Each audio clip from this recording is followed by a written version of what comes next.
المدير الفني لنادي الزمالك في المؤتمر الصحفي بعد مباراة الزمالك والمقاولين، فيريرا ما لقاش اي حجة يعلق عليها سبب التعادل والنتيجة اللي طلع بها الماتش اللي محزنة بكل الزملكاوية،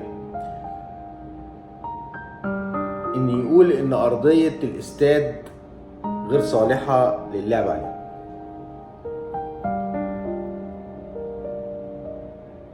تقوم وزارة الرياضة الشباب والرياضة تطلع قرار النهاردة. بصوا بقى ايه تسلسل الاحداث.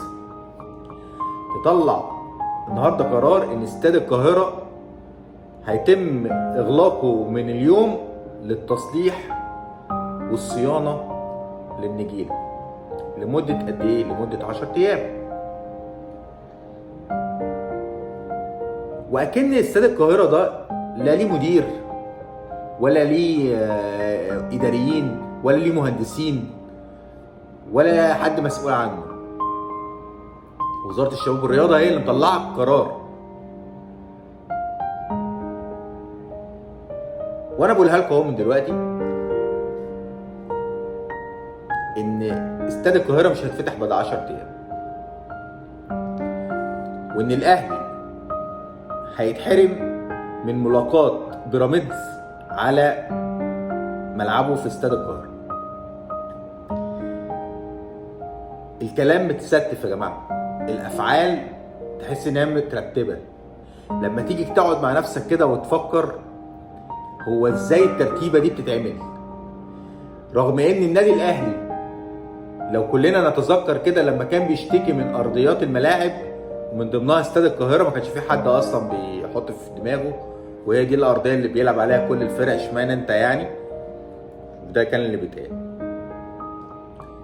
وكنا بنطلع نسمع الساده المحللين يطلع يقول لك ايه، الاهلي بيتحجج بارضيه الاستاد، اصل ما فيش حجه يتحجج بيها.